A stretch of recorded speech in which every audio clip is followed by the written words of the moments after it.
Guys, gagawa po tayo ng isang nakaibang kilawin. Ito po ay kilawin na simpleng isda lamang. Ito ay galing sa aking huli kaninang umaga. Kanina lang, isdang malakapas. So ito lahat ng kanyang kompletong sangkap na dapat pagsamasamahin. So guys, ang una natin gagawin ay linisin muna natin ang isda. Tsaka natin balatan at hiwain ng mga parang pansangkap. So guys, parang lang po ninyo, napakasimple lang po itong recipe nito. So guys, ayun po. Ayun po ang bahalang musga kung ano ang masasabi nyo sa aking kilawin na malakapas. So maraming klase ng kilawin na po pwedeng gawin, pero ito po ang naisip kong gawin na fresh malakapas na kilawin. So guys, inisip muna natin na isda. Tutok lang po. Papakita ko sa inyo ang mga kailangan ng mga pansangkap. Kailangan po natin gumamit ng natural po, isda. Isda po malakapas. Kaya na po yung bagong huli.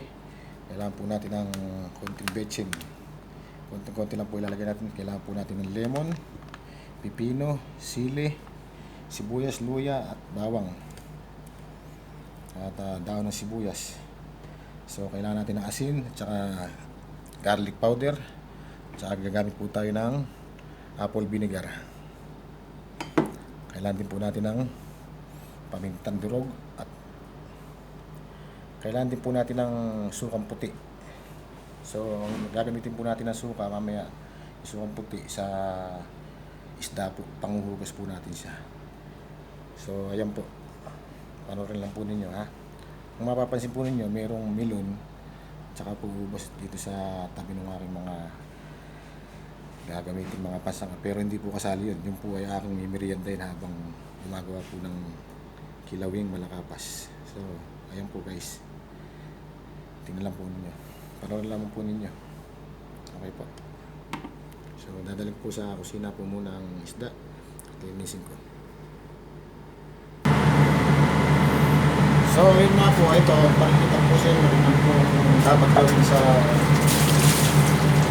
isda para natin na itibayan, para natin iisip. So ano po natin gagawin ay isisan lang po siya.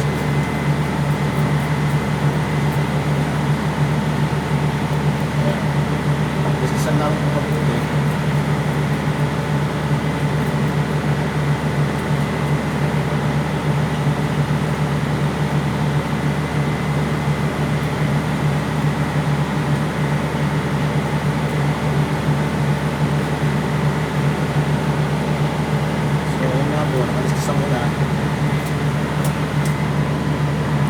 So, iwain po siya ng ganito.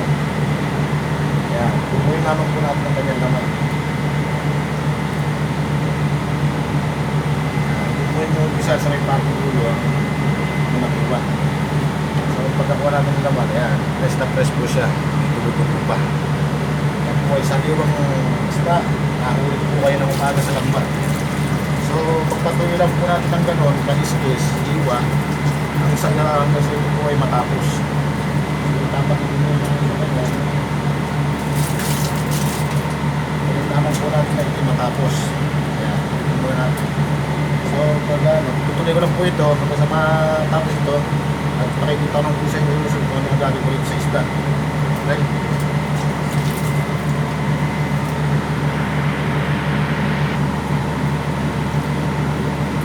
So, ayun nga po guys, ayun o. Tanggal ko na po yung laman ng isda sa kanyang katawan. Natin na lang po yung ulo at saka yung katawan, yung tinik. So ang susunod po natin step hiwain po natin ito ng maliliit pahaba. Tsaka po natin siya hugasan ng suka, lalabutakin ng asin at saka hugasan ng suka. So yun po, hiwain ko lang po guys.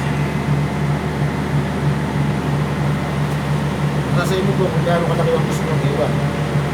Kasi po na hiwa po yan, ayan, kahit 3 piraso namin po pwede na. So yun na, yan po ang kanyang labas. Yan po ang laman ng malabas.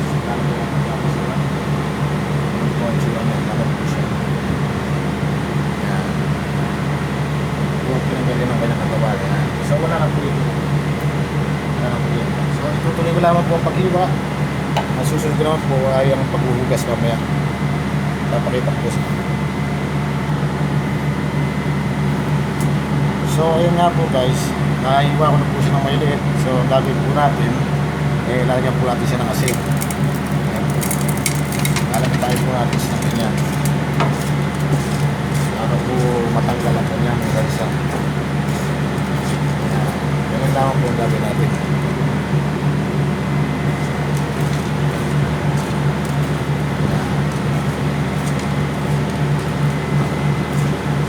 So susunod po natin siya. Lagyan ng suka. Sukang puti. Para po lalong matanggal yung kanyang lasa.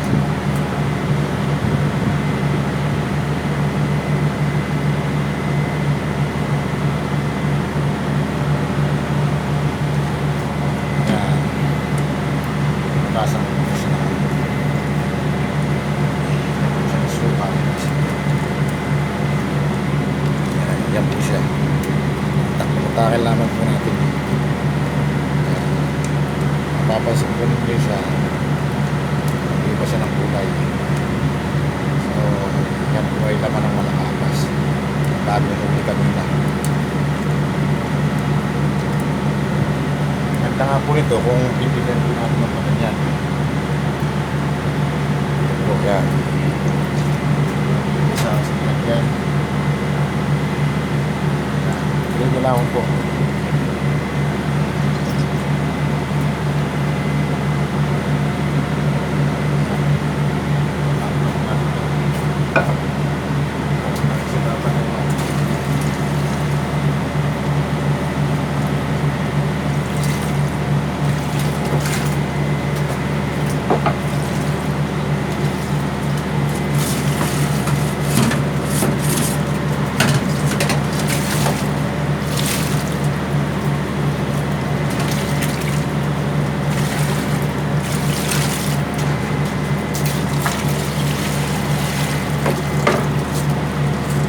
Napakasimple ang gawin.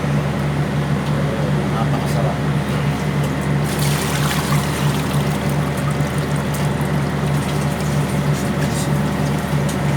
So okay po. Susunod na lang po natin sa loob. Hugasan po ito. Hugasan malinis po siya. So ayun nga po guys, yung hiniwakot na laman ng malakabas at nalinis ko na. So umpisa na po natin ang paghihiwa ng mga sangkap niya. So babalitan po natin mga ito. So ito nga po guys, nabalatan ko na po yung bawang, sibuyas, luya, carrots.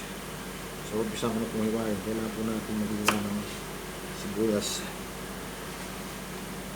ng 2 piraso. Mas maganda po siya na nalito.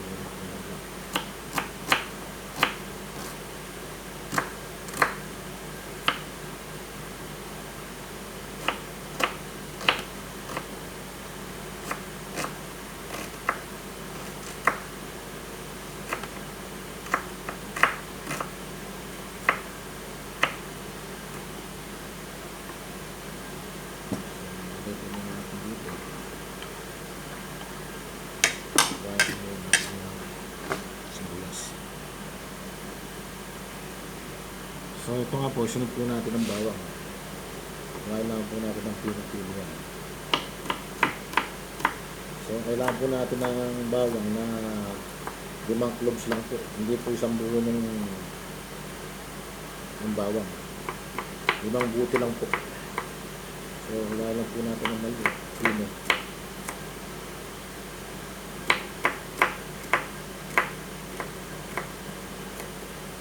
Tuloy lang po natin hanggang sa mahiwa yung 5 piraso. 5 piraso ng lang gaya nito.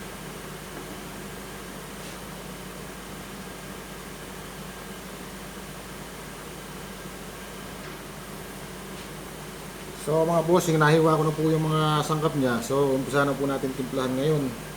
Makikita ko po sa inyo kung ano ang mga dapat gawin sa pagtimpla ng kilawing malakapas. So hanggang po natin, lagay po natin yung sinalang isda. Ito po siya. Sinala ko na po siya. Nalagay po natin sa bowl. Malinis po yung aking kamay. Medyo ano po siguro masama. Wala po kang gloves. So yan nga po, hiwa na po siya. Ayan. So isunod po natin ilagay.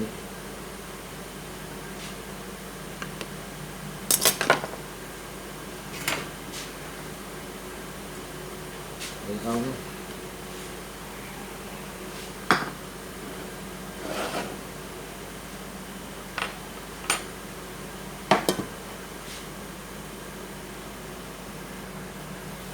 So, yan na nga po yung isda.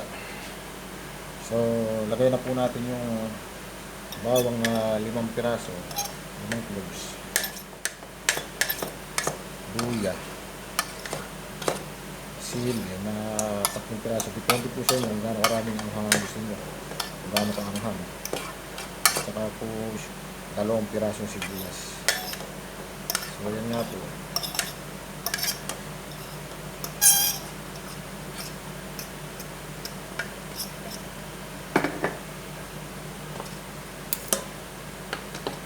Lagyan na rin po natin yung pipino. Ayan. Ang carrots.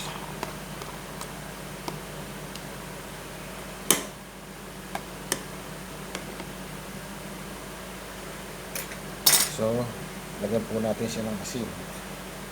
Depende po sa inyo kung gaano karami siya yung sinulagay. So, wag lang po siya alat. Lagyan po natin siya ng konting garlic powder.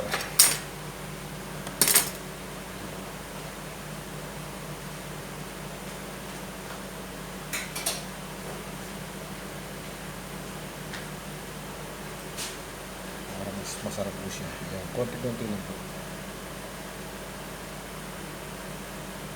Ayan po siya. Garlic powder. So, lagyan po natin siya ng konting veggie. Konting-konti lang. Basta umasa lang po siya.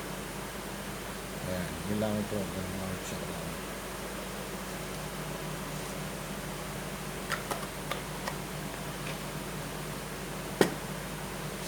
So, isunod po natin ang paminta. Ayan, depende po siya ng paminta. So, ito na nga po. Lagyan po natin siya ng cider vinegar. Ito po ay gawa sa apple. Ito po ang ginagamit ko pag po ako gumagawa ng kilawin. Tansyahin lamang po natin kung ano karaming. Napansin po ninyo, kahit po siguro mga 3 kutsarita dahil sobrang asim naman po nito. Tatalmit. 4 na po. Napansin po ninyo, meron ng cider vinegar, meron pa pong lemon kasi iba po magbigay ng lasa itong ating lemon. So, tansyahan lamang po natin 2 piraso kasi na po kasi meron po na sobrang asin. Kung tansyahin yung medyo kulang sa asin, biglang po kayo ng coating lemon pa. Basta makakuli na po ninyo yung hinahanap ng lasa doon sa mga kilawin. Yan nga po, pagkakapin natin. Yan, piniga ko na po ng wala po pala siyang pansala. Pansala po ang kailangan natin. Yan. Kasi na po kayo na namadali po ako. Meron po po kaming pupuntahan ng trabaho sa malayo. Kasama ko po yung aking boss, si Engineer Hector Sarbeñas. Ito ay pupunta sa mall. Namimili po kami ng konting gamit. So yun nga po guys, pinipiga ko na po yung 2 piraso ng lemon. So guys, nakalimutan ko nga po pala sabihin sa inyo, yung po na ilagay kanina yung patis. So kailangan po natin ng lagyan na siya ng patis. Kasi kakaibang lasa rin po ang ibibigay ng patis. Masarap po kasi siya pag may patis. So yun na nga po. Kumuha po tayo ng patis. Lalagyan po natin siya ng patis.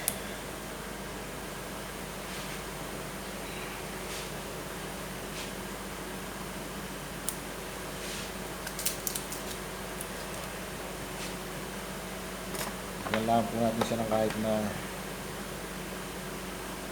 kalahating kutsarita. O kahit na isang kutsarita na. Ayan, yan po ang patis dito. Ayan.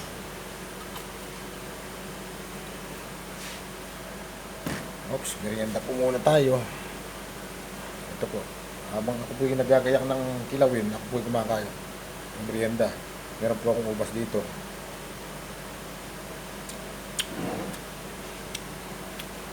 Meron din po akong milon. Ayan nga po. So habang gumagawa ng kilawin, sinasabay ako ng pag-merienda.